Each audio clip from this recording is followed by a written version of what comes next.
Greetings and salutations, Tube Dwellers. This is your host, the Madbag, with another Madbag Gamer production. I'm playing on my secondary account. I will be playing Zerg in Starcraft 2 in a Zerg versus Terran on Entombed Valley. My Terran opponent, Bodak Eyes, will be testing my skill here. So, the last video I posted was against a Master, which makes me kind of wonder what the matchmaking rating, the MMR of this account is. It's ranked in Diamond, but that doesn't necessarily mean anything. The MMR could be different than that. And given that I faced a Master, I think the MMR might kind of indicate that that I'm kind of skilled. However, since then, I've played a Diamond, and he actually opened in a real cheesy way that caught me really off guard, that put me behind. I think I stabilized, but he ended up getting dropped, so I didn't get to see the end of the match, unfortunately. So the last game I posted was a Zerg vs Protoss. I just played a Zerg vs Zerg, the gold. He opened really cheesy with a huge Ling, Baneling kind of style. Now against a Terran. Kind of cool to see the rotation through all three races. What am I going to do against Terran? Let's see. Zerglings and Banelings work really well against Terran, and I really like using Zerglings and Banelings. They don't work very well against Protoss. You have to play a really specific, aggressive style. You have to constantly keep the Protoss's numbers low by attacking into him in efficient ways, which is not easy to do with Zerglings and Banelings. Whoa, what was that? I saw a little icon up there. I think it might mean that I was lagging for a second. That would not be good. So against Terran, I'm going to try to get away with a 15 hatch. Even if he does a 2 racks, it's quite possible that I'll be able to defend my early expansion, my hatch first expansion, with just drones at first or with Zerglings right behind it. This is kind of a bigger map too. If this was just a 2-player map, in the lower leagues I might say that you should always 14 pool just because it's safest, and if you play with both hands and if you play, you know, pretty standard and just strong and safe, then you'll beat a lot of people that are just doing crazy stuff, that don't really know what they're doing. They're just trying to, I don't know, like the fastest possible medevac build. You know, they saw somebody drop in GSL Code S, and so they just, you know, oh, drops, I'm going to go straight to drops. I'm going to get them as quick as possible and do as much damage as possible. It looks like I did find the Terran, so I'm instantly worried for my Overlord's safety. I kind of didn't expect to see him over there, but that's cool. The only thing that's not cool about that is that my Overlord has revealed to him my position. Now, my Overlord is going to get away, so I'm not incredibly worried about it.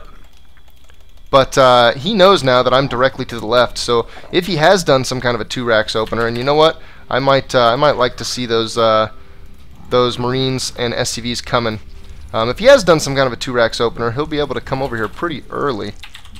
I'm going to go ahead and do 3 just because, I don't know, I want to feel safe, and it's possible I'll be able to use that to get right over and return some damage, take some of that investment and turn it into damage, because that is quite a few Lings.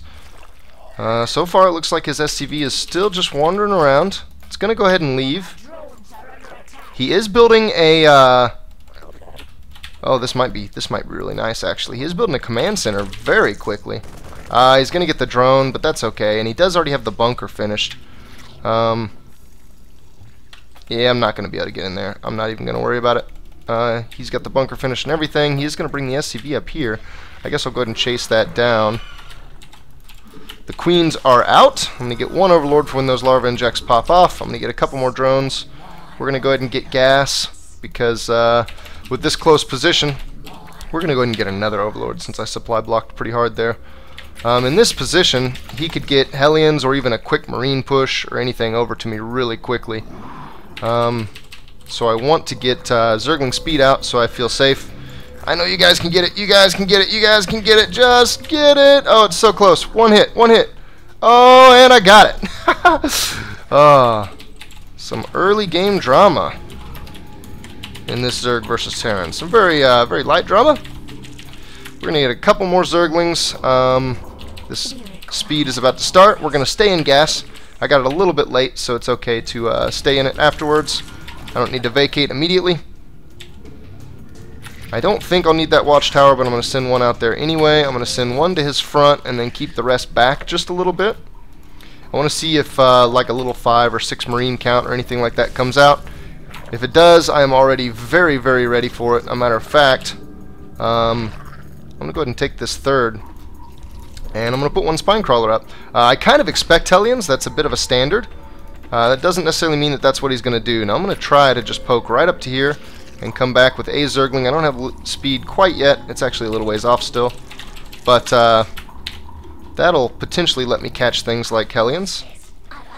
And I see a Marauder. That's interesting. So that's one of two things. Either he's going into Bio, which is kind of crazy, or he's doing a Marauder Hellion opening.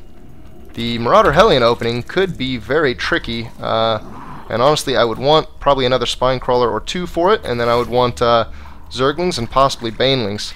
This one's going to wait until I have speed, but I want to take him in just a second. And let's see, can I get this right? 1, 2, 3, go there. 1, 2, 3. That was a little off, but I'm gonna saturate that way. Yeah, those drones should have been quite a bit earlier, about 10 seconds earlier or so. Would have been ideal. Wow, my money's getting away from me here, and I'm not incredibly sure why. I guess I'm a little late on the lair. It's not real late. Let's go ahead and get a little troop of Zerglings out. Again, some of seeing this Marauder makes me a little eerie. So let's go up in as hard as we can. I still see mainly just Marine Marauder. Okay, I'm feeling pretty good about my economy. I am now getting the lair. I just now put down an Evo chamber. I guess I haven't been getting queens. A lot of times with this build, especially staying off of gas for as long as I did, you get queens a lot earlier.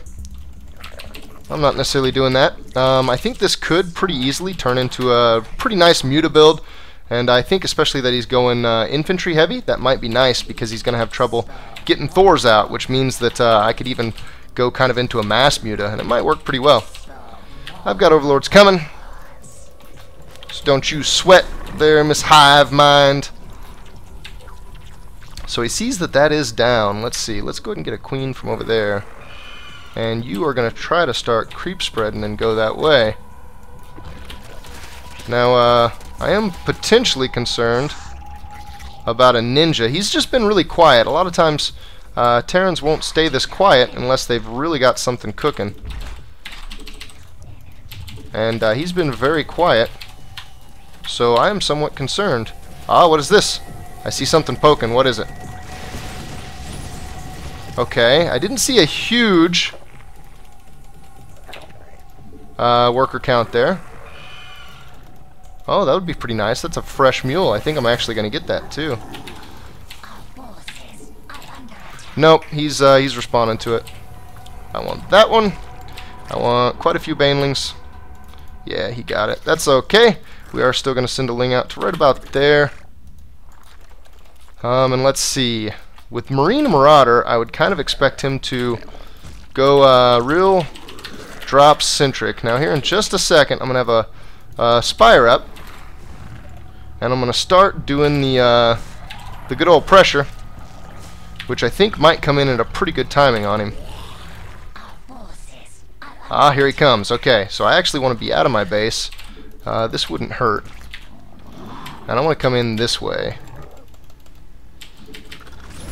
That is quite a few Marines and Marauders. I feel pretty good about this, though. Especially since those are quite a few Zerglings. The only thing is I may have to retreat for just a second. I'm going to have a pretty good pack of Mutas popping out here, too. Let's go ahead and go with that. Let's go ahead and go in there. I think this will be pretty nice. I would like to get back that Hellion because it's going to do huge damage to me. Please surround those Hellions. Okay, this is alright. This is turning out quite alright.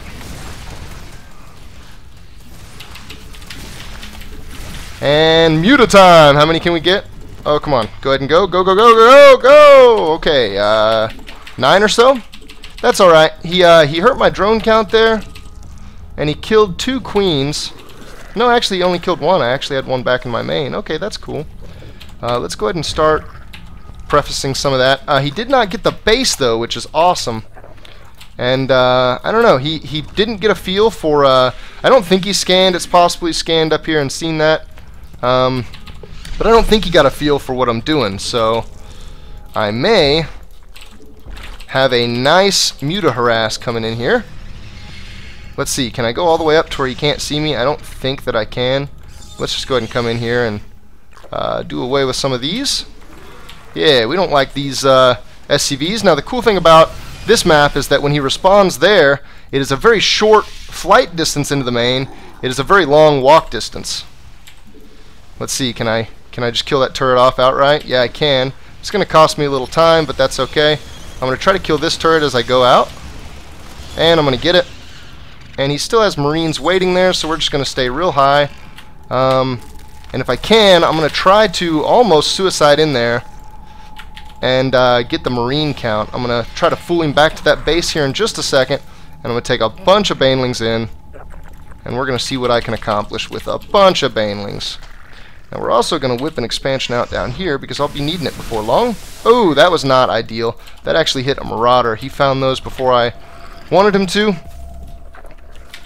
And now we're going to try to get nasty on him here. Let's see, does he have few enough Marines? I think. No, he's got too many Marines. I was getting ready to say, I think I can just crush this. I can't, though. Too bad for me. So sad. You are going to be a 5, and I'm going to have you larva injecting in just a second. Now we need a lot of lings because I just lost a lot of them. Kind of surprised that he's not pushing. I'm going to do a little bit of a patrol. Oh, that's actually nice. Can I get just those? No, but that's okay. Let's keep being skittish of the Marines. And let's see if we can surround. He does have a Thor coming. Let's try to run past that and magic box it. Oh, he's getting too many of my lings killed. Actually, I'm not going to get on that Thor as well as I would like. Threes, get away, mutas, get away. You're going to die, don't die. And here come the Marines. Now I'm going to try it. Oh, I'm going to lose mutas doing this. I really don't want to do this. Oh, I'm losing mutas. And this is going to be a good game. Yeah, he's definitely got me. He got me on this this timing here a little too well. He's got his Hellions in an amazing position. That's going to be all she wrote. So let's pick that apart. Let's see if we can find out what I did wrong. I know there were a lot of little mistakes in there, but I want to see like a specific critical failure. I guess we could check out the match history. That might kind of give me an idea of the point in time in the game where things kind of went downhill. Our scores were very close. I felt really good in the beginning of that, but I didn't put together that muta-harass as well as I could have. And I think especially morphing in those Banelings where I did, just what I was trying to do there was a little ill-advised. So here we go. Graphs show that the army value spiked when it needed to. It spiked right when he was doing his push. And I had roughly, well, actually, you know, his spiked. His was way bigger than mine. But good Baneling hits. What can I say? I defended that push. His spiked really hard at the end and mine didn't. So I didn't have Banelings in the right places. I wasn't getting Banelings at the right times. And I think, yeah, see the resource collection, this is about when my muta-harass started happening, so he had to yank his SCVs around here and there, so it makes sense that I was able to get a bit ahead of him. If he was muling consistently, though, and had his SCVs just mining the whole time, I think he would have been right on top of me here, actually. So let's take a quick look at this replay, and let's see if I can pick out what my critical failure was. I'm going to be looking a lot at resources lost. I'm going to see how quickly that gets out of hand. I feel like, especially when I was attacking with Zerglings alone, when I was attacking without Banelings in my group, that's when things were going downhill the fastest. So all this beginning stuff, I could probably tell you it's going to be a 1-Rax. He gets that command center out very quickly. He even puts it on the low ground. He had the bunker in the perfect place, and his timing was really good on having the bunker complete before my lings could have got over here and done anything. So there the bunker completes. Here comes my lings. I know by that point I can't even really. If I sat over here, maybe I could have picked that worker off, but I don't know. I likely would have lost a couple lings, and I'm not sure I would have even got anything for it. So here's his follow-up. He goes with a second barracks and attack. Oh, third command center immediately. That's good to see. Would have been good to see in the game, especially since I could have seen that with this Overlord if I was just a little active without even losing the Overlord. So he did get the factory pretty quick, and he got a starport pretty quick too. It looks like this is mainly a defensive opener, so if it was really offensive, you might see a reactor swap to get a reactor on this factory very quickly, and he'd build Hellions 2 at a time. And then if it was a really, really aggressive opening, he would do that reactor swap so that this had a reactor, and then he would build 2 Tech Lab barracks, and he would push with like Hellions and Marauders. He didn't do that though. He stayed on 2 barracks, and he didn't really mass produce Hellions. So he did just kind of a safe opener. He was focusing on staying alive more than anything. He wasn't focusing on making a big timing push. He is getting stem, and I think that this push that he eventually does will probably line up with stem, which is cool. That's a very good move on his part. And we'll see. He had a really good mix. He had just enough Marauders that if I had gone Roaches, he would be able to take good numbers of Roaches down quick. He had a huge pack of Marines, and he had just enough Hellions to be able to roast the Zerglings off the outside of my army, or off the outside of his army, I should say.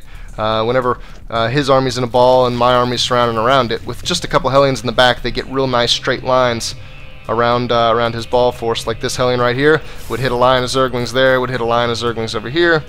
Just a really nice composition from him, actually. It's kind of a middle of the road. Now, hold on, I'm seeing something right as this push happens. So I am 30 food behind him right now.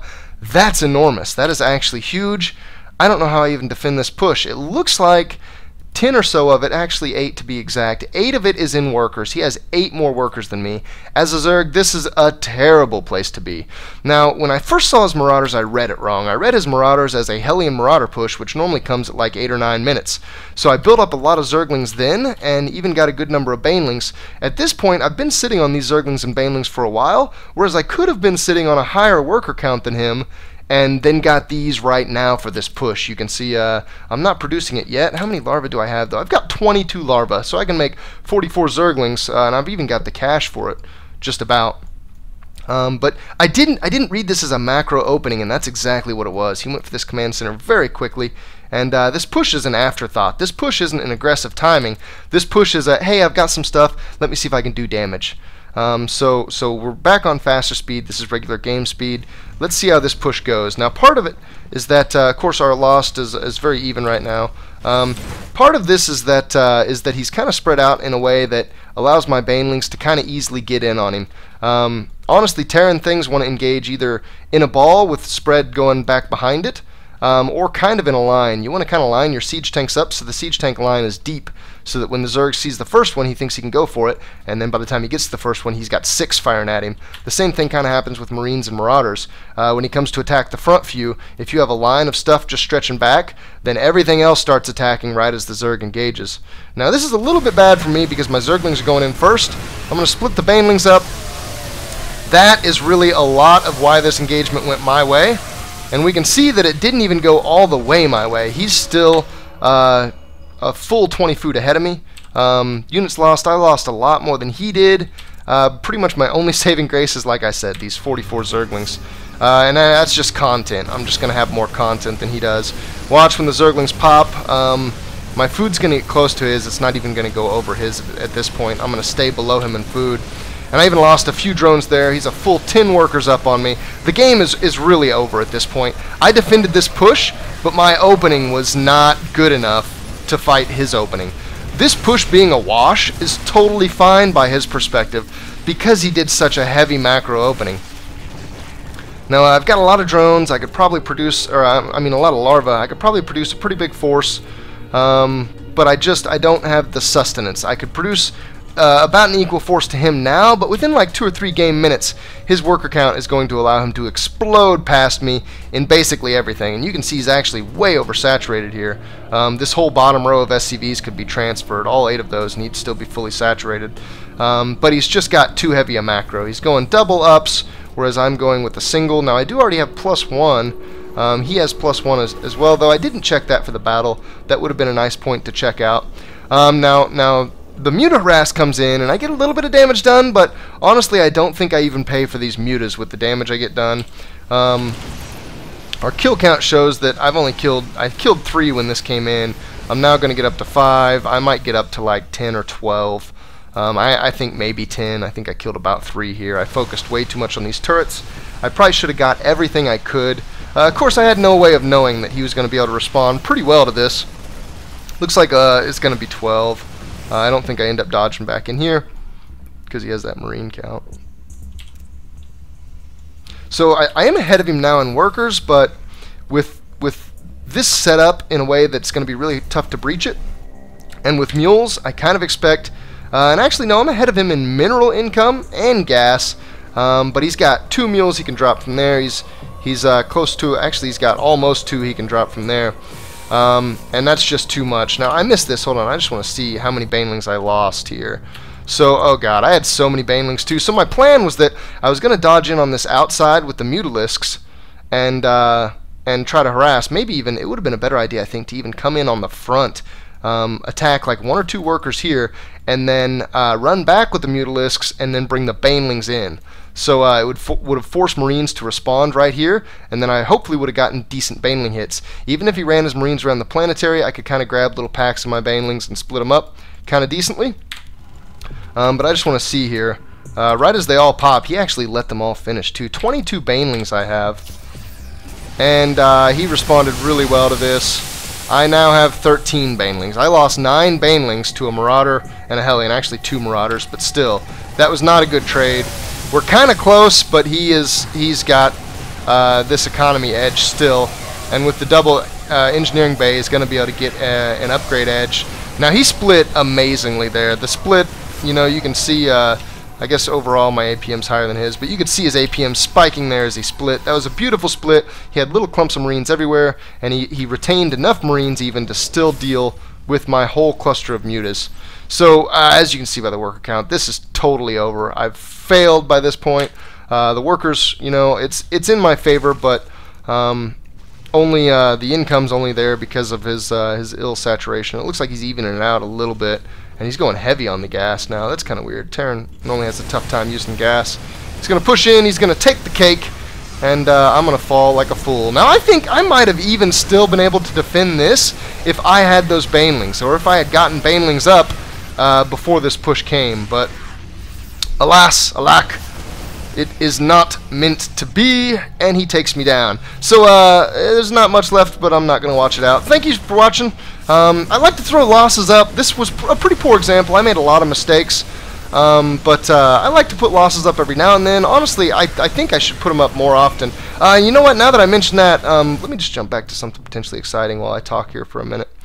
While I mention that, when Heart of the Swarm comes out, I'm thinking about doing a quest to Masters, in which I would likely play on this secondary account, and I would post absolutely every single game that I played. I would post wins, I would post losses, I would post, you know, the crappiest of crap performances, as well as like the, hopefully, the truly divine performances. Not that I would really accomplish that, but if I practiced hard enough, maybe. And I would like to get into Masters, of course, why wouldn't I? But I would like to do it in a way that really shows my journey. So let me know if you'd like to see that. I'd really like a lot more Starcraft subscribers. Maybe that would accomplish it. I don't know. I'll probably do it even if there are, you know, only 100 views on each of these Starcraft videos, just because I love Starcraft so much. So I don't know. Look forward to that. I still don't know what the release date on Heart of the Swarm is, but they'll release it when it's ready, as Blizzard always says. I have faith in that. So thanks for watching, guys. See you later.